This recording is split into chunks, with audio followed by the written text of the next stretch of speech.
Hello, good afternoon, and welcome to the Midday News.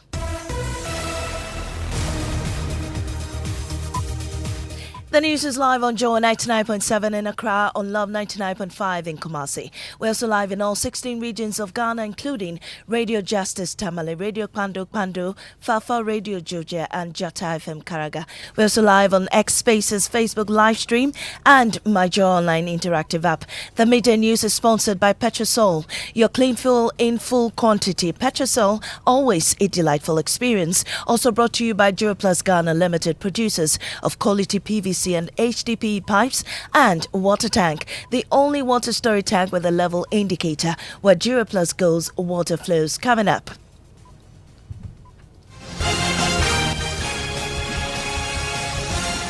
Low turnout, allegations of vote buying characterized the Ejisu Parliamentary by-election in the Ashanti region as the NPP attempts to maintain the seat. The history pertaining to by-elections, people are not very much active into it.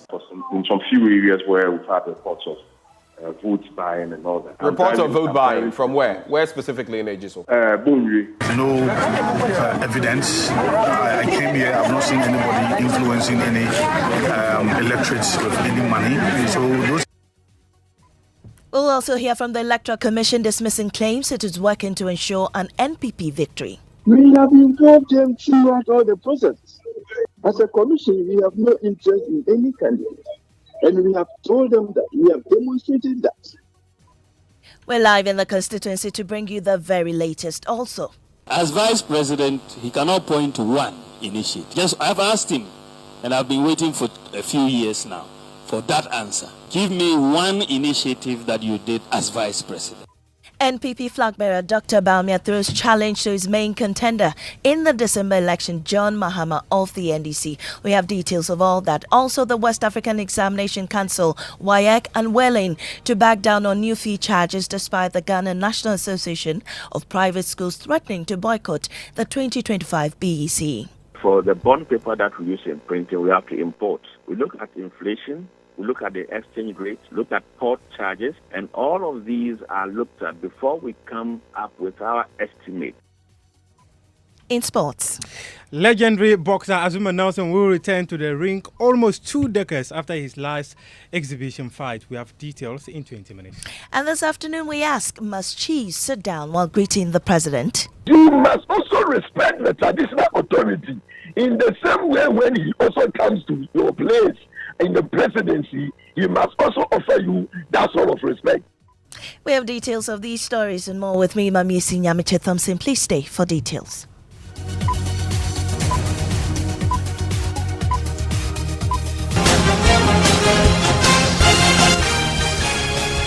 And your election headquarters brought to you by Petrosol Clean Fuel in full quantity. SEMA, the Chartered Institute of Management Accountants, and AICPA together as the Association of International Certified Professional Accountants, and the German Ozone Medical Center, Alternative Therapy, Dental, Wellness and Beauty. Now, some 106,513 electorates are voting in 206 polling stations at Ejisu in the Ashanti region to elect a Member of Parliament. The Ejisu Parliamentary by-election became necessary following the sudden death of John Kumar, the MP for the area. 6 people are contesting the election. They are Esther Osai for the CPP, Kwabena Boateng for the NPP, Beatrice Boache for the Liberal Party of Ghana, and Kwabena Owusu-Aduomi, an independent candidate. The rest are Fredro Agyemang Joseph, an independent candidate, and Joseph Atakra, also an independent candidate. 5 hours into voting, and turnout has been low. The history pertaining to by-elections, people are not very much active into it.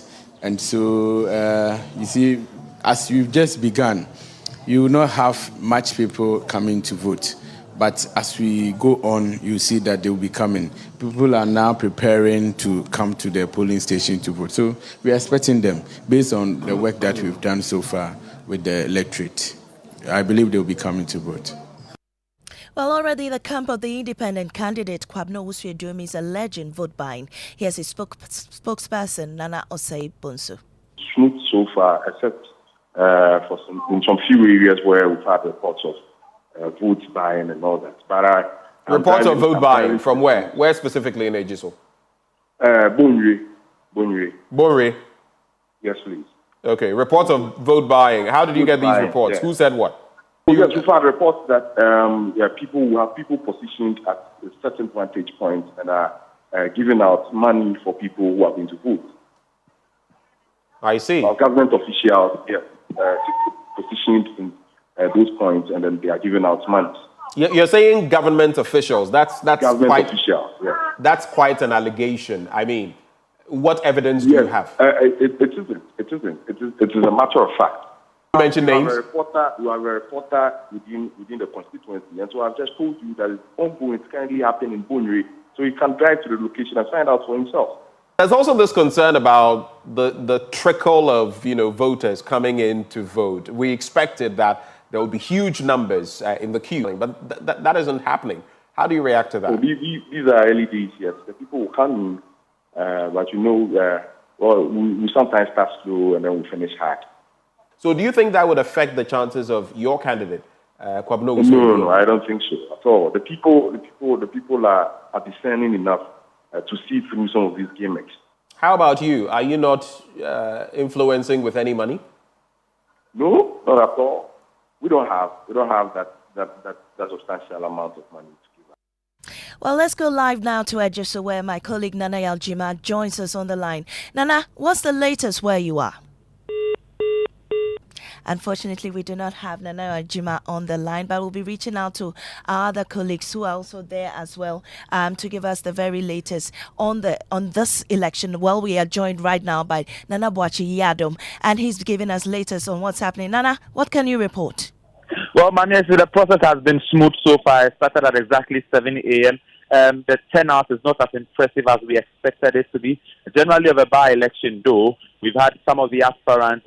We have Kwabena Osu-Aduonum, who casted his vote not long ago at Besiase, and also the NPP's candidate, Kwabena Boateng, who's also casting his vote at Onye. But he has been to Ejisu proper, where he inspected some polling stations here. He interacted with some of the voters.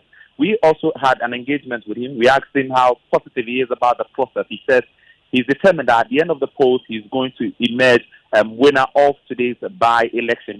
We also did ask him why he thinks he stands out against his opponent, Kwabena Osu-Aduonum. He says that an independent candidate cannot champion development in the Ejisu constituency.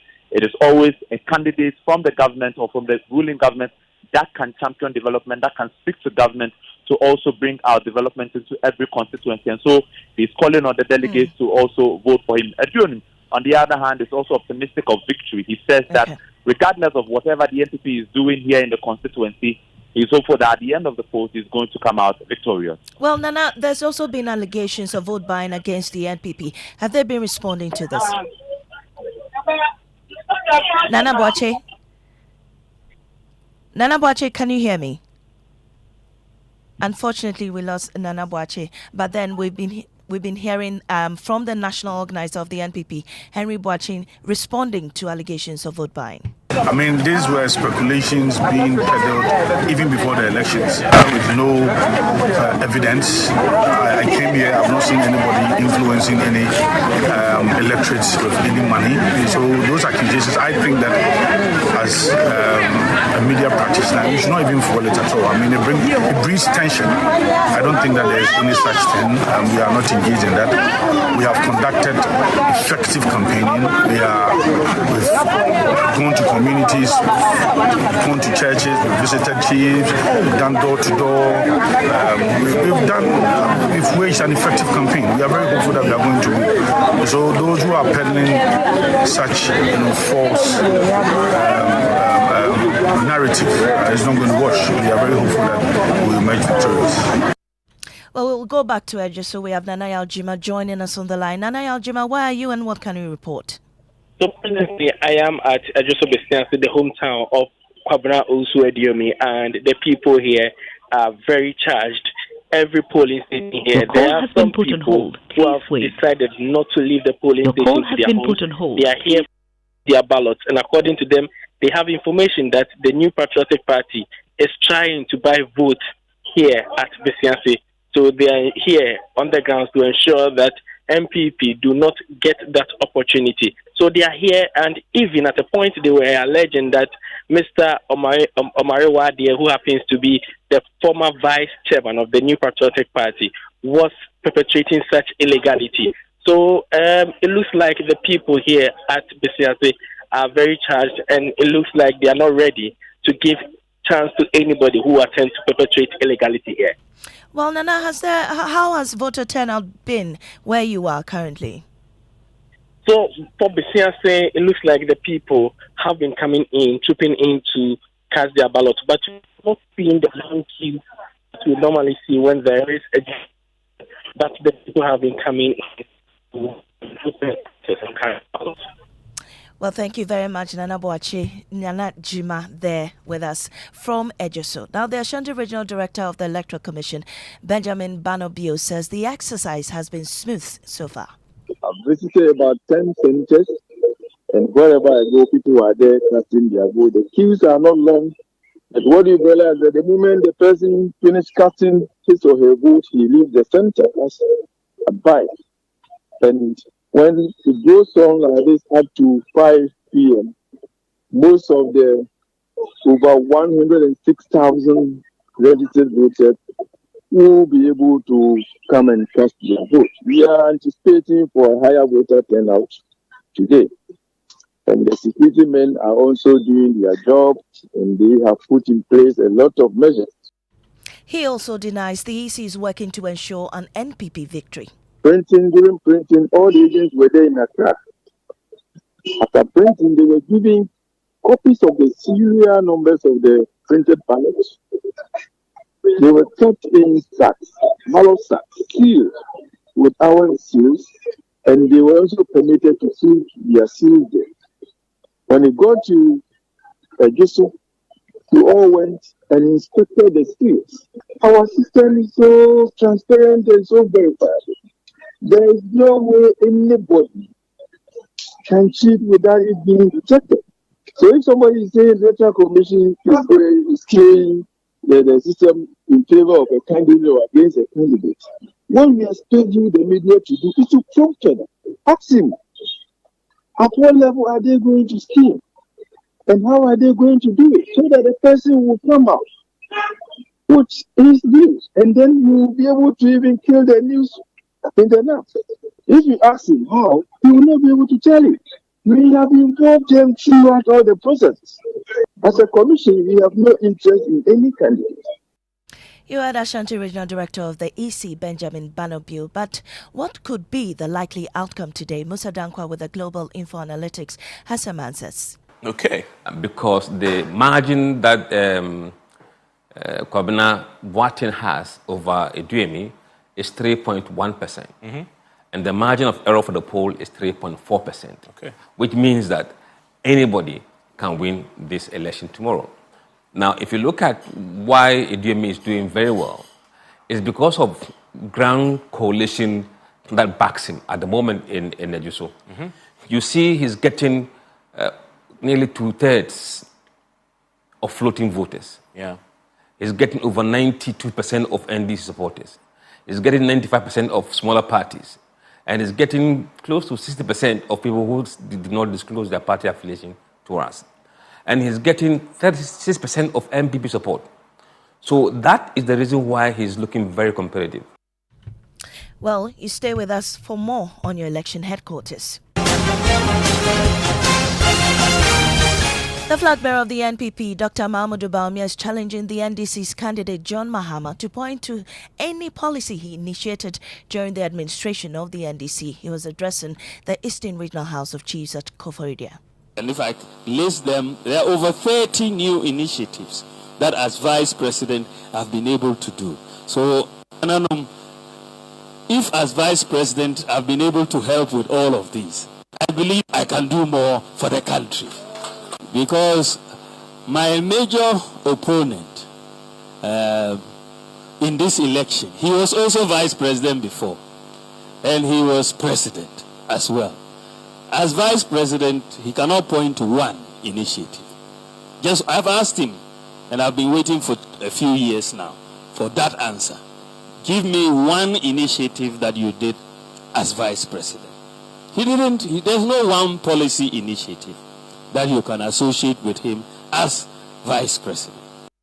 And that's NPP flag bearer Dr. Mahamudu Bawumia. Stay with Joy News, your election headquarters, for all the updates on the Ejisu by-election. Election headquarters brought to you by Petrosol, clean fuel in full quantity, SIMA, the Chartered Institute of Management Accountants, and AICPA, together as the Association of International Certified Professional Accountants, and the German Ozone Medical Center, Alternative Therapy, Dental Wellness, and Beauty. Now, moving on, the Workers' Union of the Electricity Company of Ghana is threatening to disconnect the private facilities of the Ashanti Regional Minister if he is found to be owing the company. The Regional Minister had earlier refuted allegations he owes electricity bills at some of his private residences. Simon Osei-Mensah had indicated that aside his Jache residence, all other estates are on prepaid meters. But speaking on Love FM, the chairman of the Senior Staff Association of ECG Ashanti West, Yusuf Usmanu Abdullah, said the power company is reconciling the meter readings from the minister's residence, and if found culpable, he will be disconnected. Before we hear from the ECG, take a listen to the regional minister who described bills sent to his private facilities as fraudulent. All the meters in my residences are prepaid except my house in my hometown, Jachi. And even that one, ECG has not been submitting the bills regularly. But as a responsible citizen of the country, from time to time, I go and make lodgements. And the last lodgement is here, I'll give it to you to inspect, was made on the 2nd of April 2024.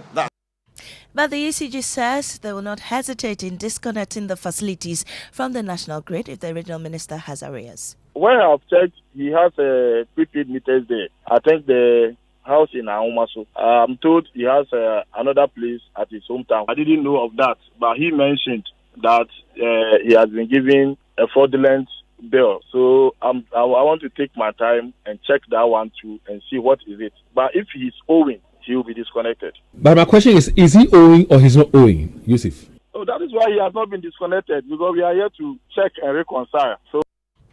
Meanwhile, the ECG is refuting claims by the minister that the company deliberately disconnects power to the residence of the president and vice president in Kumasi whenever they are in the region. He gave an instruction that whenever the president and the vice president are in town, we should make sure the supply is stable at where they lodge. And he painted the picture as if we sabotage the president and then the vice president. David, they don't even inform us. We hear the information that the president will be around. We will be scanning through to know where they are to protect the feeders that serves the customers. It is never true that we know the president is here and we will deliberately take off. The last time, apart from yesterday, that the president came to town, I understand that his office reported that where the president is lodging is off. We checked our feeders, the feeders were on. We asked our officers to drive to where the president is lodging. The feeders were on. In a related development, Energy Minister Dr. Matthew Poku-Prempeh is yet to appear before Parliament's Government Assurance Committee to answer questions on assurances he made in Parliament to MPs. Committee members have been seated for hours and the minister has not shown up. It is not clear if the minister will appear at all or will designate his deputies to stand in his stead. Let's go live to Parliament where some MPs are expressing frustration. Kwekwa Sante, has the leadership of the committee explained at all what is causing the delay in starting this meeting? Not at all, Maame. The meeting was expected to start at 9 a.m. Members were seated by 9 a.m. In fact, at the time we arrived, they were all seated waiting for the Minister for Energy to appear. The Minister has since not appeared. It's 12 a.m. They have not had any communication, and they've also not communicated to the media what exactly is holding up. We've been trying to talk to some MPs off the record, trying to get an understanding of what they know. First off, the chairman of the committee himself, Farouk Ali Mahama, has not arrived yet. We understand he was in Tamale and was flying to Accra this morning, but was caught up in some late flight delay issues. So he has not arrived here yet. But the ranking member on the committee, John Otibles, is around. But some members of the committee tell me that they understand that the energy minister has informed the committee through the chief director that he's unable to be here and is working on designating any of his deputies to represent him. But the practice before the assurance committee has been that they do not entertain deputy ministers because they were not the ones who made the assurances on the floor of the House. So we expect that the committee members are awaiting the chairman to arrive in Accra and then inform members on the way forward.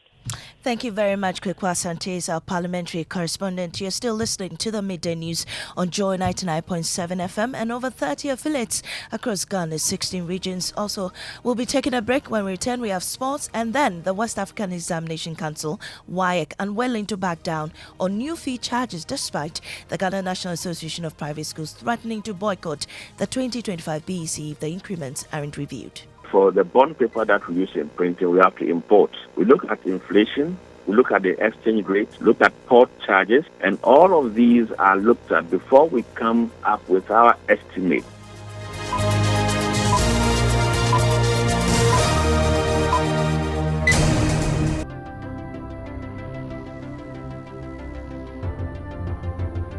When budgets are tight and money difficult to come by, you want to be sure you get the best value for your money. These are not times to be spending money fixing expensive engine problems because of cheap fuel and lubricants. Drive to a petrol source station today and buy your quality fuel and lubricants, and rest assured of fuel that lasts long and lubricants that prevent expensive engine problems. Hear the sound.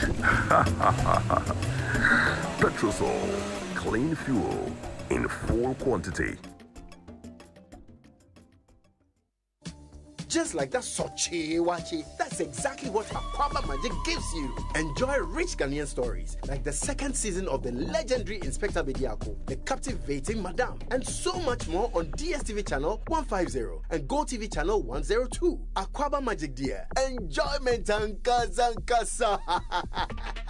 Now available on DSTV Access and GoTV Plus. Aquaba Magic, Ghana's most loved storyteller.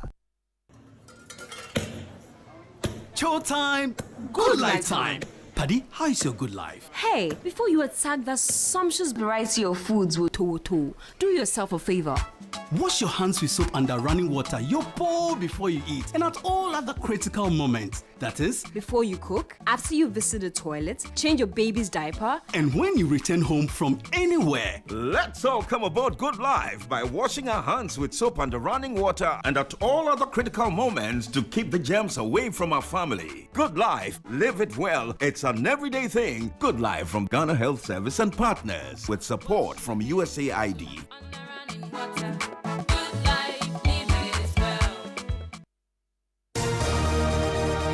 Welcome back. We have sports with Mustau. Maame, the legendary Ghanaian boxer Azumah Nelson, he will return to the ring almost 2 decades after his last exhibition fight, an event aimed at empowering youth through sports. The 3-time former world champion will face off against European Union ambassador Brazil on May 4 in an exhibition match at the Bukom Boxing Arena. He says he wants to inspire the next generation of boxers. So when they come in and told me that ambassador want to do this with you, I didn't think twice because I just think straight to my people, the Bokom boys and those who are coming up, and I said, no, if these people see me doing it, with this age, it will encourage them, and I can get a chance to talk to them, that whatever they want, they can get it. Hard work pays and all these things that I want to share with them. So I said, yes, I'll do it. So I start shaking myself small. On May 4, we will all be at the Bukom Boxing Arena as he reloads the glory days. And that will be an exciting match to watch. Well, in the Jamestown community, the nets of fishermen catch plastic waste instead of fish. A distressing situation in the once thriving fishing community. Years of plastic deposit from various collective points has turned the sea into a dumping ground, depleting marine life and devastating the livelihoods of fishermen. I was there in the community and I've come through with this report.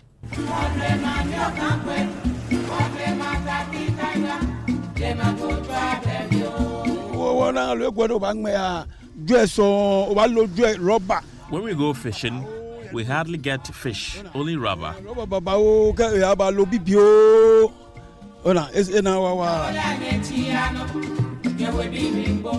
Ni Ajiman, a seasoned fisherman, stands on the Jamestown shore and happy as he examines his miserable catch. His nets, again, filled with plastic waste. Tell me go afe ake rubber first akpa ba use mo. First we use rubber. She aga akpa ba use mo na fe rubber. I think it is the use of rubber that has destroyed our environment. It isn't good for us. Rubber na abon fe mo na aga afe rubber mo na gani bia wo mo. Rubber mo eyin kura mo. Jamestown, once a thriving fishing community, is now a landing site of plastic filth and waste clothes. The 55-year-old has fished here for more than 17 years. He fears the state of the sea is not only threatening their livelihood, but depleting the sea of livestock.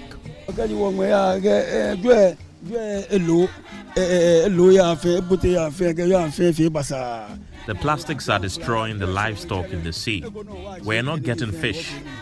We try hard to get it, but it is increasingly becoming difficult.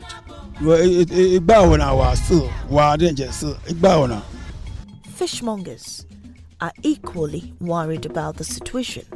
The development is destroying their trade. Dede comes to the shore in hopes of getting her pan filled with fish. But after hours of anticipation, she is disappointed. By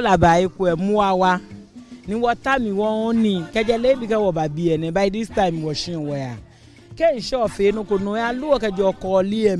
beach is unclean. The sea is filled with debris from other areas, especially the Kole Lagoon. And that's filth exhibition. Now, the West African Examination Council isn't ready to review new charges to clients. Despite threats from the Ghana National Association of Private Schools, the council remains steadfast in its position, citing the need to adapt to the rising expenses associated with managing the examination process. But NAPS is questioning the fairness and implication of the increased fees. Apart from recommending that government absorbs these exam fees for the low-fee private schools and subsidize same for all other private schools, we entreat WAEC to always negotiate with NAPS prior to any fee increment. Let me serve notice that NAPS will lead all pre-tertiary private schools to boycott next year's BEC should WAEC arbitrarily increase the fees. And he had President of NAP, Professor Damascus Turusong. However, WAEC has been justifying their fee, saying the high cost of operation is accounting for the increment. John Kapi is Director of Public Affairs. Well, you see, if it is just about examination fees, then I feel that is rather petty. For example, we have, before we come up with examination fees, we consider a number of things. Now, we do the printing of the question papers ourselves, and for the bond paper that we use in printing, we have to import. And so the parameters that we use are based on market prices or the market conditions.